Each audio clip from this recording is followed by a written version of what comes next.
W પૂરું થઈ ગયું અને હવે અમારે જોબ જોઈતી હોય તો સારી જોબ માટે શું કરવું? આ જ સવાલ બીજા પણ ઘણા મિત્રોએ પૂછેલો છે. સૌથી પહેલું છે ઇન્ટર્નશિપ.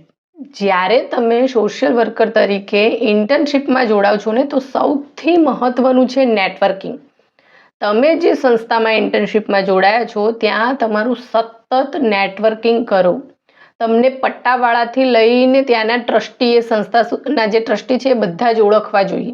એ પ્રકારનું નેટવર્કિંગ કરો. પછી આવે છે થીસીસ. તો થીસીસ તમે એવો પસંદ કરો, ઇન્ટર્નશિપ પૂરી થાય પછી થીસીસ આવે, તો થીસીસ તમે એવો પસંદ કરો કે જ્યાં તમે ફિલ્ડ વર્ક કર્યું છે, જ્યાં તમે ઇન્ટર્નશિપ કરી છે, એ વિષય અને તમારો થીસીસ બંને એકાબીજી સાથે પરસ્પર સંબંધિત હોય. તો એના કારણે તમારું જે તમે અત્યાર સુધી જે ફિલ્ડવર્કમાં કામ કર્યું ને, એ તમારું ઓર ઇમ્પ્રૂવ થશે. રિસર્ચ બેઝ પર તમે જશો એક એડવાન્સ લેવલ પર, અને એના માટે તમારે અમુક રેફરન્સની જરૂર પડશે. એ રેફરન્સ માટે તમે એ જ વિષયને લગતી સંસ્થાઓના કોન્ટેક્ટમાં આવશો. ફરીથી તમારું નેટવર્કિંગ થોડું વધારે મોટું થશે. અને પછી ફાઇનલ આવે છે જોબ. તો તમે જો ઇન્ટર્નશિપ, નેટવર્કિંગ, થીસીસ અને રેફરન્સ આ 4 સ્ટેજ કમ્પ્લીટલી સિરિયસ થઈને કર્યા હશે, તો એ જ લોકો તમને સામેથી જોબ ઓફર કરશે.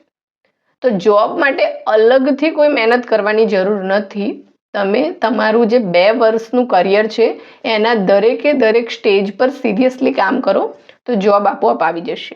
એના માટે આપણે અલગથી ડિટેલમાં વિડીયો બનાવીશું. તમારે જોઈતો હોય તો તમે મને કોમેન્ટ કરજો.